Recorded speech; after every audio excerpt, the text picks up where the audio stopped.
মামনির বেড়াল, বিভূতিভূষণ মুখোপাধ্যায়। তাকে নিয়ে রহস্যটা কি চলুন একদম শেষ অবধি শুনে নেওয়া যাক, বুঝে ফেলা যাবে। শুরু করছি। একটা ছোটোখাটো আলাদা বাড়ি হলেই ছিল ভালো, কিন্তু তা পাওয়া গেল না। অগত্যা এই ব্যবস্থাই করতে হলো একটা মাঝারি গোছের একতলা বাড়ি। একপাশে টানা পাঁচিল দিয়ে তারই ছোট ছোট দুটো ঘর, খানিকটা রক আর খানিকটা উঠোন আলাদা করে দেওয়া হয়েছে। একজনে বেশ চলে যায়, বিদেশে চাকরি করতে আসা। আত্মীয় স্বজন না থাক, একটা পরিবারের সঙ্গে এক বাড়িতে থাকাটাও তো একটা ভরসার কথা। আপিসের লোকের কাছে আর খানিকটা এদিকে ওদিকেও খবর নিয়ে সে জানল পরিবারটি ভদ্র। নতুন চাকরি নিয়ে এখানে এসেছে সরোজ। পরিচয় ইত্যাদি হয়নি বিশেষ এখনো। 10টা 5টা অফিস করে, সকালে কিছু অফিসের ফাইল, বিকালে একটু ঘুরে আসা, তারপর বাকি সময়টা বই। রান্নার পাট অফিসের পিয়নের হাতে। সেরে সুরে সরোজের সঙ্গেই অফিসে চলে যায়, আবার সঙ্গেই আসে। একটা ছোকরা চাকর এনেছে বাড়ি থেকে, সে চলে গেলে বাড়িতেই থাকে। তারপর পাশে তো লোক রয়েইছে। মন্দ লাগছে না একরকম। বাড়ির জন্য মনটা মাঝে মাঝে বিমর্ষ হয়ে পড়ে একটু, কিন্তু উপায় বা কি? তবু একটা পরিবারের সঙ্গে এক ছাতের নিচে রয়েছে। জীবনের নিত্য স্রোতের একটা মৃদু কলধ্বনি নিয়ত এসে কানে পৌঁছচ্ছে। আলাদা একেবারে হয়ে থাকলে সে তো হতো আরো দুঃসহ। কেটে যায় একরকম। শুধু একদিন বিকেল বেলাটা বড় কষ্টকর হয়ে ওঠে। বর্ষাকাল, সকালে কিংবা রাত্রে বৃষ্টি নামলে মন্দ লাগে না। সকালে অফিসের কাজ থাকে একটু আধটু, রাত্রে থাকে বই। নিজেকে নিয়ে বেশ নিবিড় হয়ে বসা যায়। বিকালে কিছু থাকে না, বই পড়বার সময়ই নয় বিকালবেলা। অফিস থেকে সদ্য ফিরে আর ফাইলের দিকে চাইতেও ইচ্ছে করে না। বৃষ্টি নামলে পাশের বাড়ির কলধ্বনিও যায় লুপ্ত হয়ে। নিজেকে তখন বড় নিঃসঙ্গ, নিরুপায় বলে মনে হয়। এখানে আসবার সপ্তাহখানেক পরে একটি বিকালের কথা। দিনটা রবিবার। অফিসটুকুও নেই সারাদিন। একমাত্র নিজেকে নেড়ে চেড়ে আর কত বৈচিত্র্য আনা যায়। বিকালটির দিকে উৎসুক দৃষ্টিতে চেয়েছিল সরোজ। আজ বেশ বড় করে একটা চক্কর দিয়ে আসবে। তারপর রোদটা নরম হয়ে আসতে বেরিয়ে পড়বার জন্য পাঞ্জাবিটা আলনা থেকে পেড়ে নিতে যাবে। জানলা দিয়ে নজর পড়ল পশ্চিম আকাশে তুমুল সমারোহ। মনটা কেমন যেন অপ্রসন্ন আর বিদ্রোহী হয়ে উঠল। যেন অলক্ষ্যে কার একটা অহেতুক বিরূপতা। সরোজেরও জিদ দাঁড়িয়ে গেল, বেরোবেই। আর একবার মেঘের দিকে চেয়ে নিয়ে চ্যালেঞ্জ হিসেবেই পাঞ্জাবিটা গায়ে দিয়ে নিল। তারপর ছাতাটা হাতে নিতে যাবে এমন সময় হঠাৎ একটা বেড়াল সদর দরজা দিয়ে প্রবেশ করে এক দৌড়ে উঠোন পেরিয়ে রক ডিঙিয়ে ঘরের মধ্যে ঢুকে পড়ল এবং চকিতে একটু এদিক ওদিক দেখেই টেবিলের ওপর লাফিয়ে উঠে গুটিয়ে সুটিয়ে দরজার দিকে ফিরে বসল। চমৎকার বিড়ালটি, দেখে মনে হয় কাবুলি। মোটা সোটা, গায়ে সাদা কালোর বড় বড় ছোপে লম্বা চুল, পরিষ্কার পরিচ্ছন্ন। যেমন নির্ভয় এসেছে বোধহয় গায়ে হাত বুলোতেও দেবে। হাত বাড়াতে গেছে এমন সময় আর এক দৃশ্য। একটি বছর 10-এর ছেলে হাঁপাতে হাঁপাতে উঠোনে এসে পড়ল এবং চকিত দৃষ্টিতে একবার চারিদিক দেখে নিয়ে তবে রে শয়তানি বলে বেড়ালটির মতনই এক লাফে ঘরে ঢুকে পড়ে তাকে চেপে ধরে বলল, এইবার? সরোজের সঙ্গে কোনো কথা নেই। ঘরে ঢুকেই বেড়াল নিয়ে বেরিয়ে যাচ্ছিল। সরোজ প্রশ্ন করল, তোমাদের বেড়াল? কথা যখন কইল উত্তরে, তখন এক নাগাড়ে অনেকখানি বলেই গেল ছেলেটি। হ্যাঁ, দিদিমণির বেড়াল, দেখুন না, যত আগলে আগলে রাখছি আমরা সবাই মিলে। আপনি নতুন ভাড়াটে, জ্বালাতন করবে তো, তা ওর ক্রমাগত পালিয়ে আসবার ফিকির। কেন জানেন তো, এই বাড়িতে কাকিমার কাছে খুব আশকারা পেত তো। আপনার আগে ওনারাই ছিলেন তো, মহেন্দ্র কাকা, কাকিমা, টুনি, সতু। খুব ভাব ছিল ওদের সঙ্গে। টুনির সঙ্গে আমার আরও ভাব ছিল। জানা তবু প্রশ্ন করল সরোজ, তোমাদের এই পাশের বাড়ি তো? কেন যে অদ্ভুত লাগলো প্রশ্নটা, ছেলেটি একটু হেসে মুখের ওপর চোখ তুলে উত্তর দিল, হ্যাঁ, তবে আর কোন বাড়ি হবে। তারপর বাইরের দিকে ত্রস্ত দৃষ্টি নিক্ষেপ করে বলল, যাই, বৃষ্টি এলো বলে, আই চল। বেড়াল বুকে চেপে আবার ঘুরতেই সরোজ তার পিঠে হাত দিয়ে রুখে দিল। বলল, আহা, পাশের বাড়ি যখন তখন আর ভাবনা কিসের, থাকো না একটু। কথা দিয়েই আটকে রাখবার জন্য বলল, দরকার কি তোমাদের এই শয়তানিকে আটকে রাখার? আসতে দিও, আমিও বেড়াল খুব ভালোবাসি, জ্বালাতন হব না গো। ও ভয়ঙ্কর চোর, আপনি জানেন না তাই। আপনাকে উপোস করিয়ে মারবে। দুধ, মাছ যেখানে রাখুন আপনি খুঁজে বের করবেই। ও শেকল খুলতে যায়, দিশি বেড়াল নয় তো, কত রকম ফন্দি জানে, শুধু দিদিমণির আদরের। আমরা সবাই তো নাম রেখেছি শয়তানি। বলার ভঙ্গিতে সরোজ একটু হেসে ফেলল। বলল, তা হোক গে, সাবধানে থাকবো। তোমাদেরও তো ও উপোস করিয়ে রাখছে না রোজ। আর শোনো, তুমিও আসো না কেন? কে কে আছে তোমাদের বাড়িতে? আছি আমি, বাবা, মা, দিদিমণি। দিদিমণি কিন্তু, বলতে বলতে বড় বড় ফোঁটায় বৃষ্টি নামলো। সঙ্গে সঙ্গে দেয়ালের ওদিক থেকে একটা মিষ্টি গলা, খোকা, পেলে বেড়ালটাকে? তা চলে এসো, বৃষ্টি নামলো যে, হুঁশ নেই। খোকা বিড়ালটাকে আবার বুকে চেপে ধরে বলল, যাই, এখন যাই। আচ্ছা, আবার আসবে কিন্তু। আচ্ছা, রক থেকে ঘুরে বলল খোকা। আর শোনো, বিড়ালটাকেও তোমরা আটকিও না আর। খোকা দরজার কাছে চলে গেছে। একটা সুবিধে হলো যে কথাটা বেশ চেঁচিয়েই বলতে হলো সরোজকে। তার মানে কথাটা দেয়ালের এদিকেই থেকে যাবে না, ওদিকেও যাবে। দরজার কাছ থেকে মুখ ফিরিয়ে আরেকবার সাবধান করে দিয়ে বেরিয়ে গেল খোকা। ও ভয়ানক চোর, সাবধান করে দিচ্ছি কিন্তু আপনাকে। বৃষ্টি এবার বেশ জোরেই নামল। নামুক যত জোরে পারে, যতক্ষণ পারে। আজ আর সরোজের একা একা বোধ হচ্ছে না। পরের দুটো দিন আবার শয়তানির দেখা নেই, খোকারও না। একবার মনে হয় চাকরটাকে পাঠিয়ে ডেকে নেয়, কিন্তু মাঝখানে ওই দিদিমণির বেড়াল কথাটা থেকে কি যে একটা হয়েছে, এত সহজ একটা ব্যাপারেও অলঙ্ঘ সংকোচ এসে যায়, হয়ে ওঠে না। সর্বদা যে ওই দিকেই তার মনটা পড়ে রয়েছে এমনও নয়। কাজ, অফিস, বিকালে একটু বেরিয়ে আসে, রাত্রে বই, বাঁধা রুটিন ধরে দিন যাচ্ছিল কেটে। তৃতীয় দিন বিকালে আবার আকাশটা যেন বিরূপ হয়ে উঠল। বেশি নয়, মনে হলো যেন পরিষ্কারই হয়ে যাবে, কিন্তু 3 দিন আগের বিকালের স্মৃতিটাকে হঠাৎ এত স্পষ্ট করে দিল যে সরোজ বেশ একটু দমও না হয়ে পড়ল। ডেকেই পাঠাবে নাকি ছেলেটিকে?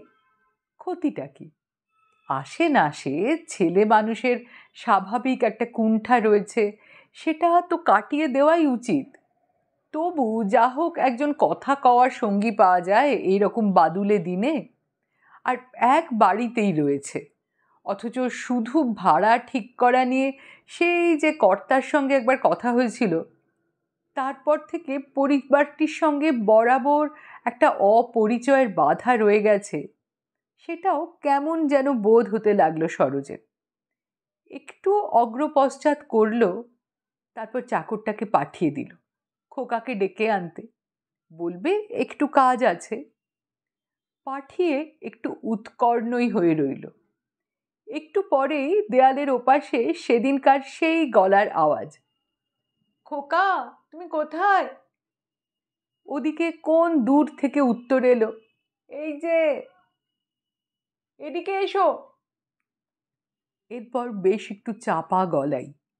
সরোজ নেহাত রকে বেরিয়ে দেয়ালের কাছাকাছি গিয়ে দাঁড়িয়েছিল, তাই শুনতে পেল, শোনো, নতুন ভাড়াটে বাবু তোমায় ডেকে পাঠিয়েছেন। যাও, কিন্তু জ্বালাতন করবে না, বাবা এলে বলে দেবো তাহলে। আর শোনো, মেলা বকবে না, বড্ড বাচাল তুমি। খোকা যখন এলো, সরোজ তখন ঘরের মধ্যেই কাগজ পড়ছে মনোযোগ দিয়ে। খোকা প্রশ্ন করল, আমায় কাজের জন্য ডেকেছেন? কি কাজ? কাজ আর কি, হঠাৎ মুখ দিয়ে বেরিয়ে যাচ্ছিল সরোজের, কিন্তু সামলে নিয়ে প্রশ্ন করল, কি কাজ করতে পারো তুমি?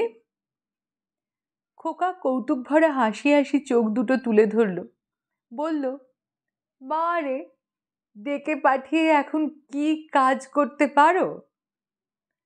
কথাটা ঘুরিয়ে নিল সরোজ, বলল, আমি বলছিলাম আসোনি কেন, তুমি আর তোমাদের শয়তানি। খোকা এবার চৌকাঠ টপকে ভেতরে চলে এলো, একবার বাইরের দিকে ঘুরে চেয়ে নিয়ে আর এক পা এগিয়ে এসে ফিসফিস করে বলল, বেঁধে রেখেছিল। সরোজও মুখটা একটু বাড়িয়ে নিয়ে গিয়ে ফিসফিস করে প্রশ্ন করল, তোমায়? হেসে ফেলল খোকা, সেই রকম গলায় বলল, আমায় নয়, শয়তানিকে। সরোজও আবার সেই রকম গলায় বলল, খুলে দিও। এরকম মনের মতো পরামর্শ আর এভাবে দেওয়ায় খোকা খুবই অন্তরঙ্গ হয়ে উঠেছে।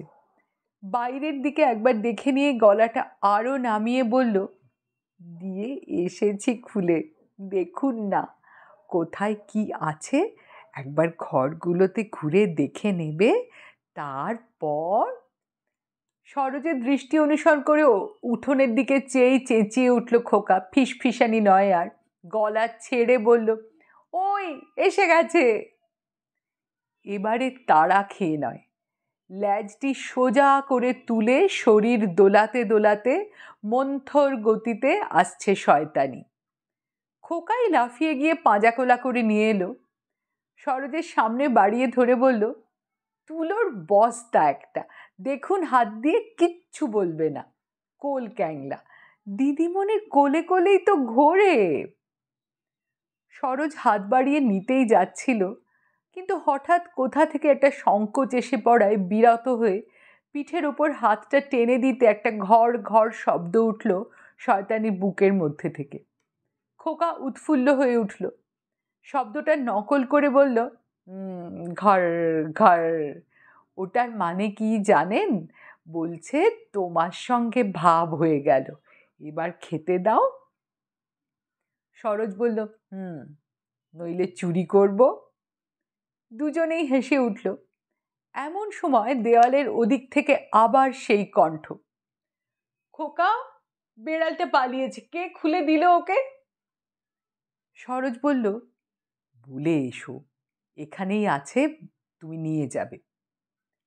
বলে সরোজ নিজে উঠে পড়ল। রকের ধারে দেয়ালের কাছ থেকে কথাটা বলে যখন ফিরে এলো খোকা, দেখে সরোজ একটা ছোট ডেকচি কাত করে দুধ ঢালছে একটা প্লেটে। চোখ বড় বড় করে খোকা প্রশ্ন করল, দুধ দিচ্ছেন আপনি শয়তানিকে, নিজের খাবার দুধ থেকে? নতুন ভাব হলো, নয়তো দেখো যদি চুরি করে খায় তখন তো দুধও থাকবে না, ভাবও থাকবে না, নয় কি? ওদিকে শয়তানি অনুমতির অপেক্ষা না করে কোল থেকে নেমে আরম্ভ করে দিয়েছে। খোকা একেবারে অভিভূত হয়ে পড়েছে। সরোজের কথায় শুধু ঠোঁট কুঁচকে একটু হাসল, তারপর শয়তানির পিঠে হাত বুলোতে বুলোতে মাথা নিচু করে তার পরিতৃপ্ত আহার লক্ষ্য করে যেতে লাগলো। অভিভূত হয়ে পড়েছে বলেই ভুলে গিয়েছিল, হঠাৎ মনে পড়ে যেতে সেই রকম অন্তরঙ্গতার সুরেই খোকা বলল, এক্ষুনি কি শুনে এলাম দেওয়ালের ওদিকে, বলুন তো। আরে তুমি শুনলে, আমি কি করে বলবো? খোকা আর একটু গলাটা নামিয়ে নিল। শুনলাম মা বলছে যে, থাক না বাপু, ছেলেটি যদি ভালোবাসে বেড়াল, না জ্বালাতন হয় তো তোর মাথা ব্যথা কেন? আর ও বলছে আমি ঢুকতেই দেব না ওকে, দেখি উনি জ্বালাতন হন কি না। শুনলাম আমি, হ্যাঁ। ভালোই তো হলো, তোমাকেও না ঢুকতে দেয় তোমার দিদি তো আরো ভালো হয়। আমরা তিনজনে বেশ থাকি, তুমি, আমি আর শয়তানি, কি বলো? তাহলে যা মজা হয়। চাকরটা একটা বিস্কুটের টিন কাটতে কাটতে উপস্থিত হলো। খোকা কতকটা উৎফুল্ল কতকটা বিস্মিত হয়ে উঠল, প্রশ্ন করল, আবার বিস্কুটও খাবে শয়তানি? সরোজ একটা প্লেটে খান আষ্টেক রেখে খোকার সামনে এগিয়ে দিয়ে বলল, ওকে তো জিজ্ঞেস করতে হবে পছন্দ কিনা, তোমায় তো আর সেটা জিজ্ঞেস করতে হবে না, নাও খাও। প্রবল আপত্তি তুলল খোকা, লুব্ধ দৃষ্টিতে প্লেটটার দিকে তাকিয়ে শরীরটাকে একটু পিছিয়ে নিয়ে বলল, না, কখনো না, আমায় হ্যাংলা বলবে দিদি। তাই জন্যেই তো দিচ্ছি, হ্যাংলা ভাইকেও বাড়িতে ঢুকতে দেবে না, আমরা তিনজনে বেশ থাকবো, আমি, তুমি আর শয়তানি। আস্তে আস্তে দেখা গেল প্রায় তাই দাঁড়ালো, যদিও বাড়িতে ঢুকতে না দেওয়ার জন্য নয়। আরও কয়েকটা দিন ওদিকে একটু কড়াকড়ি চলল, তারপর যেন এলে গিয়ে রাশ ঢিলে দিয়ে দিল। খোকার তবুও স্কুল আছে, তার জন্য পড়াশোনা আছে, শয়তানি তো একেবারে বাড়ির বেড়াল হয়ে গেল। অবশ্য অমনি নয়, তার আলাদা দুধের ব্যবস্থা হয়েছে, একসঙ্গে ঘন করে জাল দেওয়া। মাছ তো আছেই, মুড়ো থাকলে সেটা শয়তানির। যদি বাজারেই কোনোদিন মাছ না রইল, তো চাকরটাকে পাশের ডোবা থেকে ছিপে ধরতে হয় গোটা কতক শয়তানির জন্য। চা বিস্কুট দুবেলা। খোকা চোখ বড় বড় করে উস কোছের একটা শব্দ করে বলল, এত আদর, চা বিস্কুট, কাকিমার কাছেও এত আদর পায়নি ও কখনো, দিদিমণির কাছে তো নয়ও। বিড়ালটাকে মাঝে রেখে দু বাড়ির মধ্যে অন্য দিক দিয়ে আড়ষ্ট ভাবটা অনেকখানি কেটে এসেছে। মন্তব্য হয় মাঝে মাঝে, এদিকে পৌঁছয়, ওদিকেও নিশ্চয়ই পৌঁছে দেয় খোকা। একটা সূক্ষ্ম আদান প্রদানের মধ্যে দিয়ে বাড়ির দুটো অংশ যেন আস্তে আস্তে এক হয়ে আসছে। সরোজ প্রসঙ্গটা থামতে দেয় না, বলে, এমন আর কি আদর দেখলে, একটা পোষা বেড়াল। খোকা চোখ দুটো কপালে তুলে বলে, তা বলে চা বিস্কুট, বাস রে, নবাব একেবারে শয়তানি, বাদশাজাদি। বলেই গলাটা খাটো করে মাথাটা দুলিয়ে ফিসফিস করে বলে, কে বলে জানেন বাদশাজাদি? সরোজ স্বর অনুকরণ করে আন্দাজটা ইচ্ছে করেই উল্টে দিয়ে বলে, মা নিশ্চয়, বয়ে গেছে মায়ের।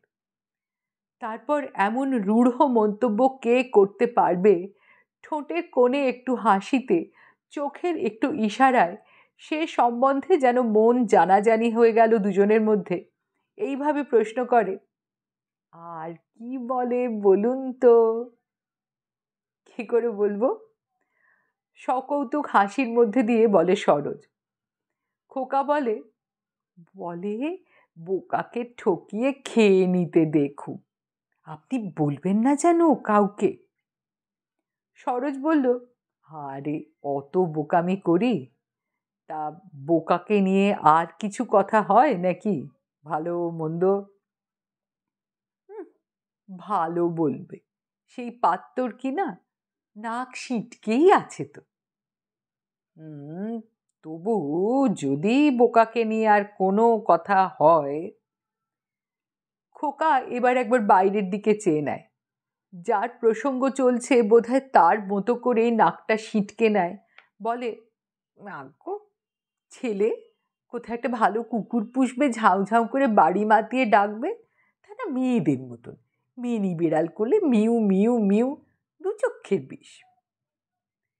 এই আড়াআড়িটাও কম উপভোগ্য হয়ে ওঠে না। বিকেলে অফিস থেকে উঠোনে পা দিয়েই সরোজ হাঁক দেয়, খোকা শয়তানিকে নিয়ে এসো, চা বিস্কুট খাওয়ার সময় হয়ে গেছে তোর। নিশ্চয় একজনের মুখটা কুঞ্চিত হয়ে উঠল।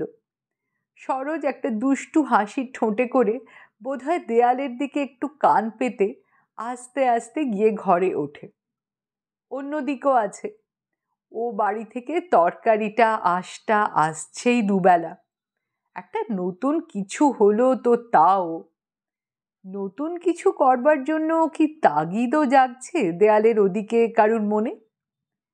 প্রতিদানে এদিক থেকে কি দেওয়া যায়?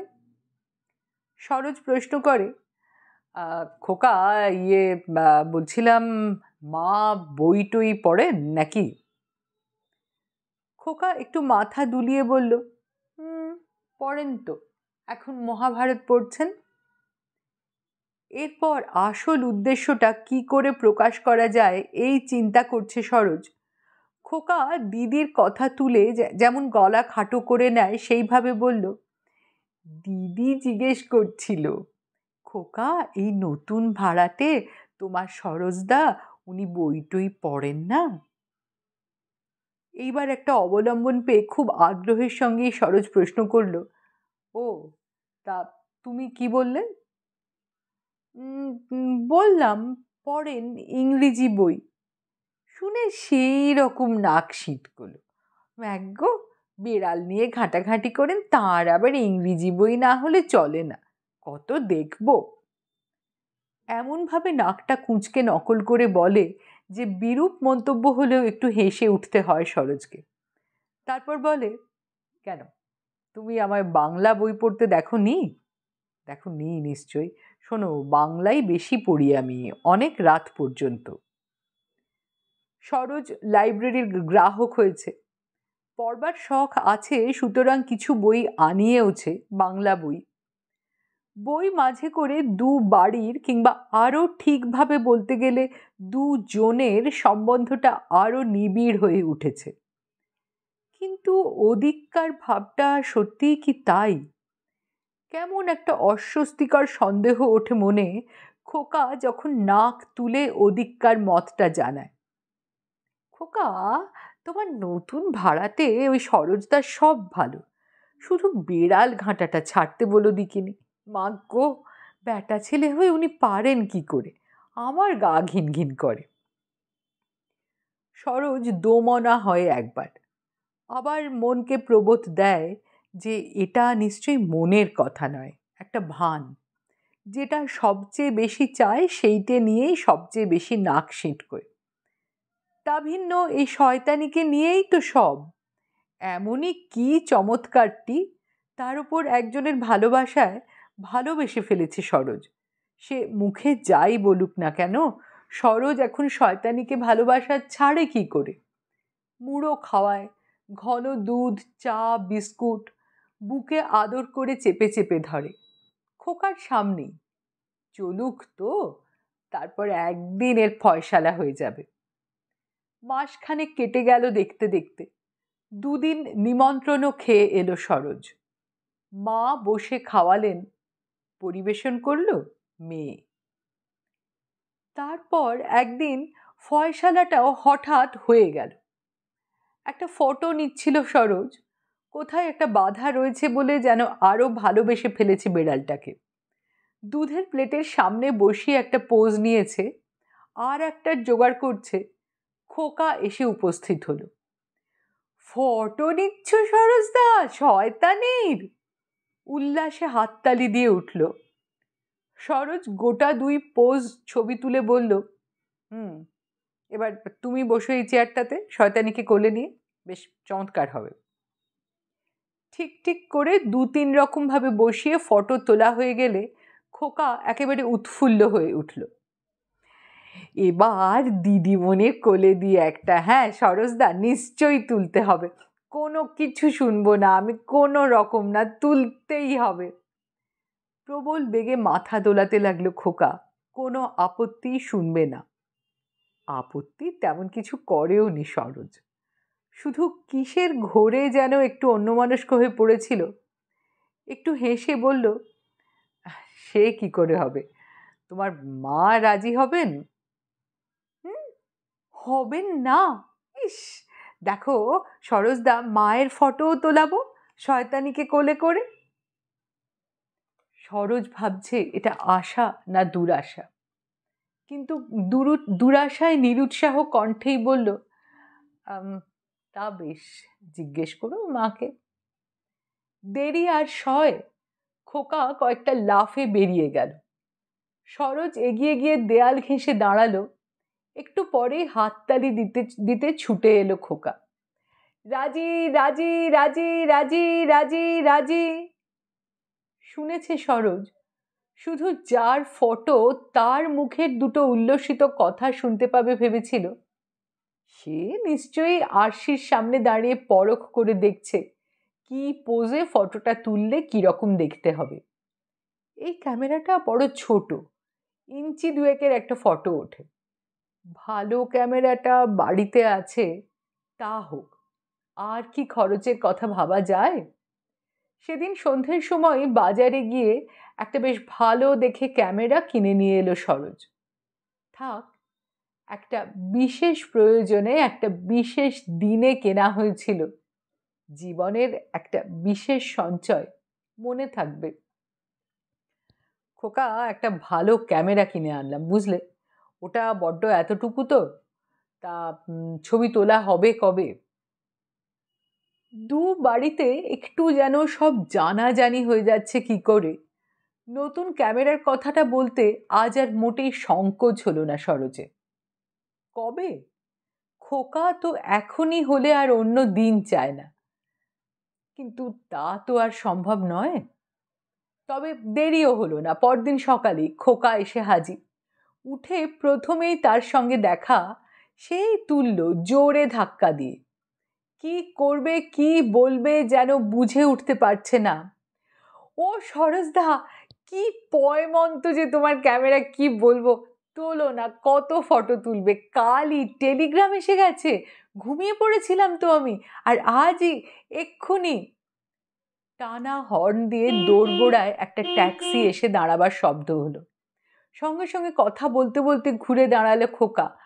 ওই বললাম না, ট্যাক্সি এসে গেল দিদিমণির, শব্দটা মুখে করে হাততালি দিতে দিতে 3 লাফে উঠোন ডিঙিয়ে চলে গেল। অনেক রাত্রি পর্যন্ত স্বপ্ন নিয়ে জেগে থাকা ঘুমের জরিমা এখনো লেগে রয়েছে সরোজের চোখে, ঠিক বুঝতে পারছে না কি হলো। ওদিকে শয়তানি লেজের পতাকা তুলে প্রাতঃকালীন চা খেতে উঠোনে এসে ঢুকলো। তারপরেই খোকার সঙ্গে খোকার চেয়েও হন্তদন্ত হয়ে ঢুকলেন শয়তানির মনিব, খোকাদের দিদিমণি। তুই পোড়ার মুখী এখানে আয় এদিকে, শুনলাম ভাই তোমার কথা, কি বলে আশীর্বাদ করি, আমি যেখানেই যাই এই এক ভাবনা, এ করে তীর্থিধম্ম হয়, দু চোখে একে দেখতে পারে না আমাদের শৈলীটা, কি হেনস্থা যে হচ্ছে আমার শুনুর, ও তো নামই রেখেছে এর শয়তানি, তাই এসেই শুনলাম তোমার কথা, নেই তিথি মাহাত্তি। গরদের থান পড়া, প্রয়াগ থেকে নিশ্চয় সদ্য মাথা মুড়িয়ে এসেছেন সদ্য পুণ্য অর্জন করে, আর মনে হচ্ছে যেন সমস্ত পুণ্য উজাড় করে ঢেলে দিচ্ছেন সরোজের মাথায়। গল্পটা এখানেই শেষ, তারপরে কি হয়েছিল তা আমাদের জানা নেই। খুব শিগগিরই আসছি নতুন গল্প নিয়ে, সঙ্গে থাকবেন, আর আপনার মন্তব্য নিচে কমেন্ট বক্সে জানালে আমাদের খুব ভালো লাগবে। ধন্যবাদ।